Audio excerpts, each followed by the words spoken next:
Bienvenido a Fe, Ciencia y Verdad. En el Evangelio de Juan, capítulo 13, versículo 35, el Señor Jesús le dice a sus seguidores: en esto conocerán todos que sois mis discípulos, si tuviereis amor los unos con los otros. En su primera carta, el apóstol Juan escribe en el capítulo 4, versículo 8: el que no ama no ha conocido a Dios, porque Dios es amor. Hoy vamos a comenzar una serie sobre el amor de Dios. La palabra amor tiene muchos significados en el idioma español. Incluso se ha utilizado últimamente para justificar comportamientos abominables a los ojos de Dios. En esta serie vamos a estudiar a qué específicamente se refería Jesús, a qué se refería Juan, a qué se refiere Pablo en sus cartas cuando hablan del amor de Dios. Primera de Juan 4:8 es el versículo que hemos mencionado en la introducción. Dice así: el que no ama no ha conocido a Dios, porque Dios es amor. Yo he titulado esta serie El amor de Dios, la cual tendrá diferentes partes. La parte número 1 la dedicaremos a estudiar cómo es el amor de Dios. Antes de pasar a tratar de describir el amor de Dios, debemos primero definir qué cosa es amor. Dice una definición de amor: amor es un sentimiento de afecto universal que se tiene hacia una persona, animal o cosa. Amor también hace referencia a un sentimiento de atracción emocional y sexual que se tiene hacia una persona con la que se desea tener una convivencia bajo el mismo techo o relación. Esto es una definición de amor secular. Desde luego no es la definición bíblica del amor de Dios, como veremos posteriormente. Así en español nosotros decimos: yo amo a mi madre, yo amo a mi esposa, yo amo a mi hijo, yo amo a mi nieto, yo amo a mi perro, yo amo a mi país. O sea que usamos la palabra amor para expresar una serie de sentimientos que evidentemente son diferentes. No es igual lo que tú sientes por tu madre, lo que sentimos por el perro, lo que sentimos por el país, lo que sentimos por la esposa.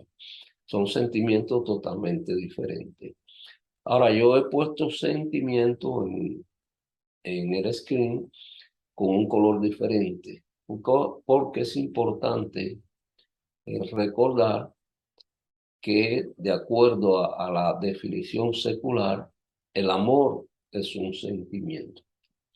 Ahora, de ahora en adelante vamos a tratar de ver cómo es el amor de Dios.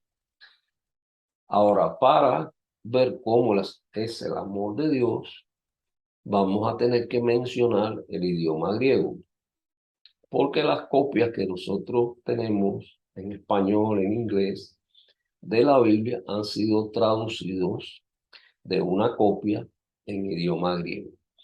Ahora, el griego es la más universal de las lenguas. Dice esta publicación: la riqueza del léxico griego, la posibilidad de síntesis, producción y creación de nuevas palabras es absolutamente única. Ahí donde creamos una frase en una lengua como el español, los griegos pudieron y pueden crear una palabra con toda la posibilidad de síntesis que esto implica.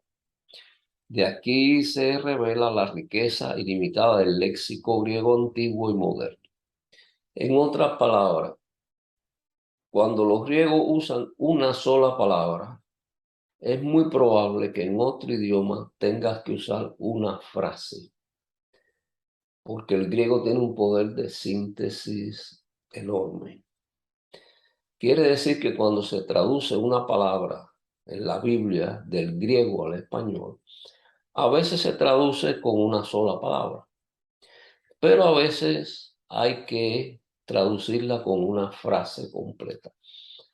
Hay varios problemas con la traducción al griego en nuestras Biblias en español, que veremos más adelante cuando tratemos otros temas, donde se trata de traducir una palabra griega con una sola palabra en español y la traducción resulta pobre.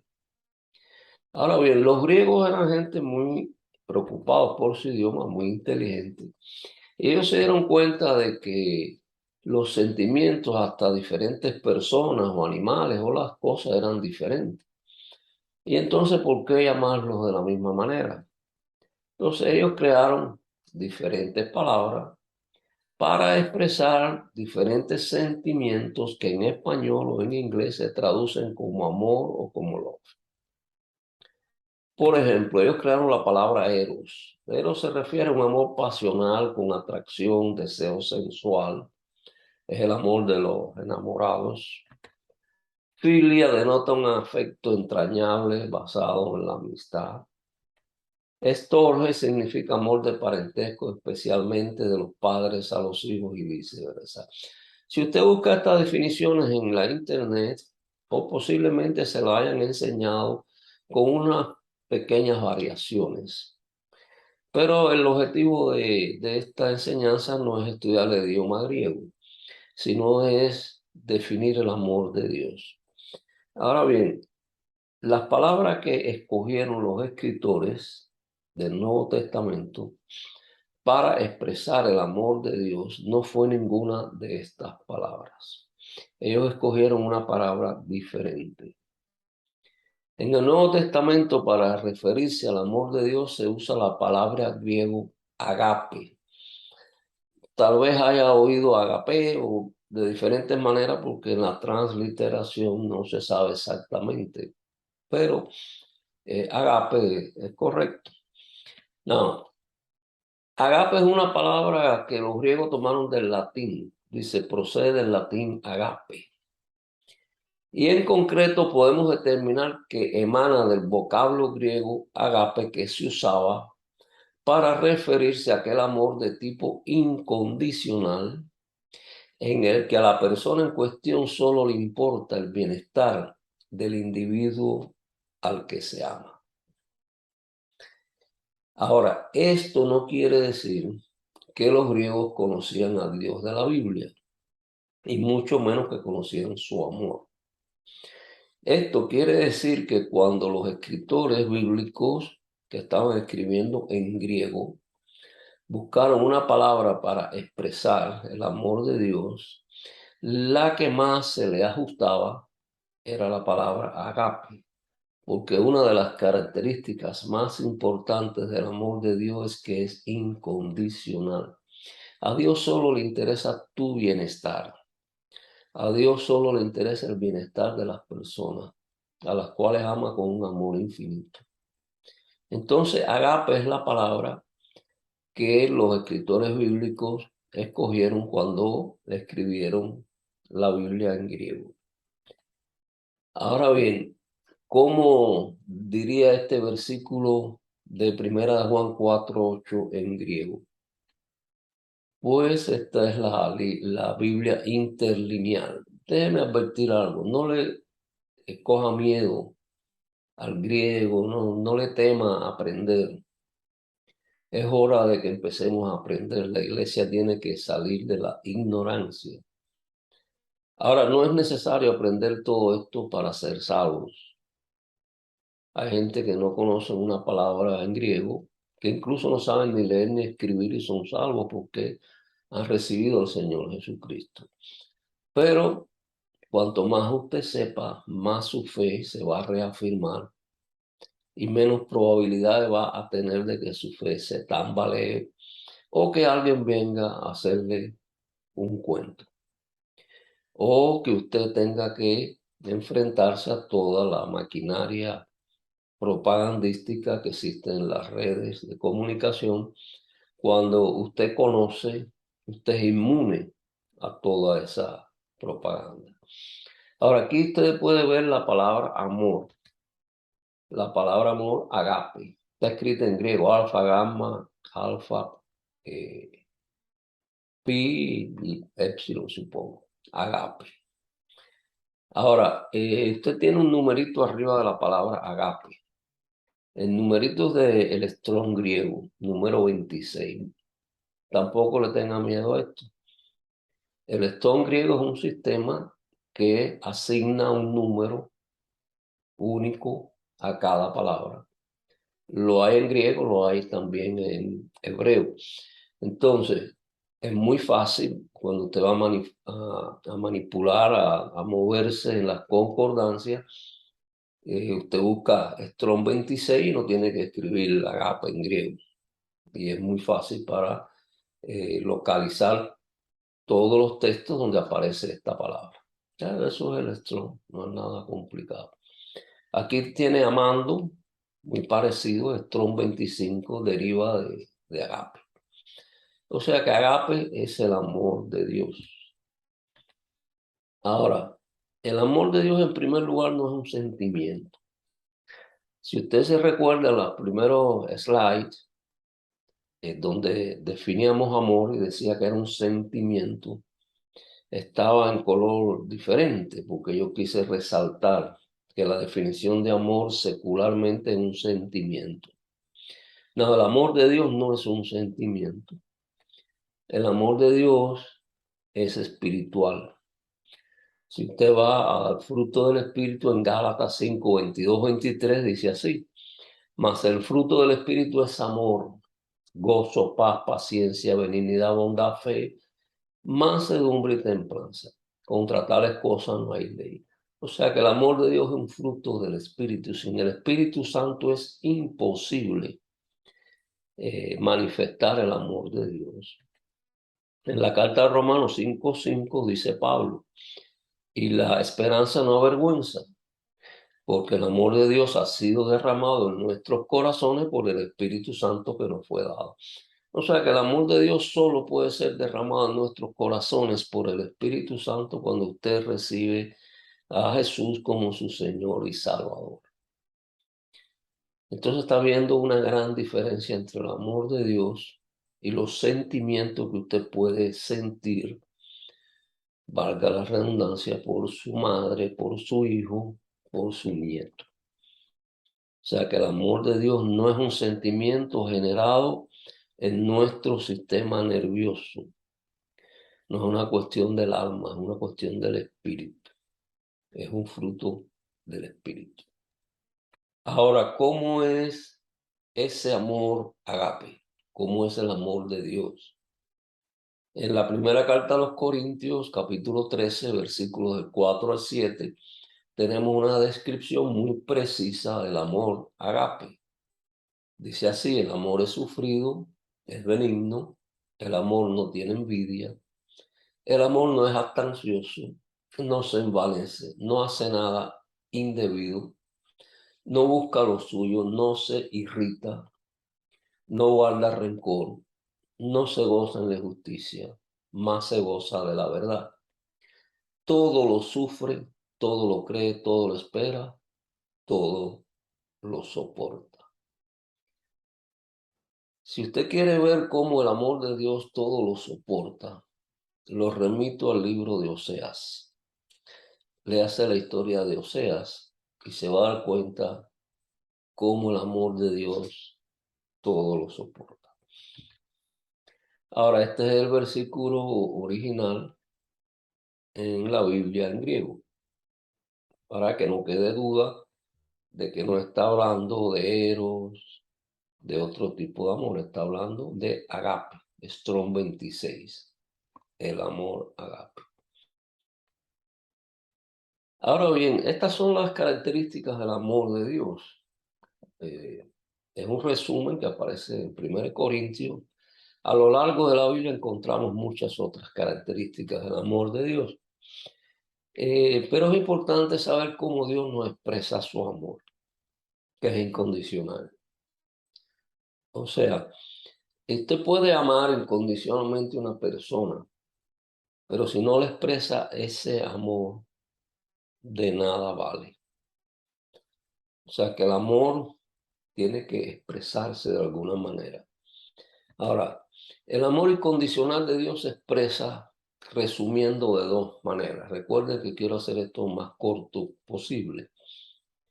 Las dos maneras en que se expresa resumidamente el amor de Dios es en misericordia y gracia para con nosotros los seres humanos. ¿Qué es la misericordia? Es perdonar inmerecidamente. Se ha dicho que la misericordia es cuando Dios no nos da el mal que nos merecemos. Eso es perdón inmerecido. ¿Qué cosa es gracia? Dar inmerecidamente. Cuando Dios nos da lo bueno que no nos merecemos. Esa es la forma en que Dios expresa su amor, misericordia y gracia. Ahora, la misericordia del amor de Dios aparece por toda la Biblia. Por ejemplo, en el Antiguo Testamento, en Lamentaciones 3:22, dice así: por la misericordia de Jehová no hemos sido consumidos, porque nunca decayeron sus misericordias. ¿Qué nos merecíamos? Haber sido consumidos. ¿Por qué no hemos sido consumidos? Por la misericordia de Dios. ¿Expresión de qué? De su amor. Salmos 86:5. Porque tú, Señor, eres bueno y perdonador y grande en misericordia para con todos los que te invocan. O sea, el perdón y la misericordia van juntos. En Efesios 2:4, pero Dios, que es rico en misericordia, por su gran amor con que nos amó. O sea, ¿por qué Dios es tan misericordioso con nosotros? Por su gran amor con que nos amó. O la misericordia es una expresión del amor de Dios. Tito 3:5 nos salvó no por obra de justicia que nosotros hubiéramos hecho, sino por su misericordia. No lo merecíamos. Por el lavamiento de la regeneración y por la renovación en el Espíritu Santo.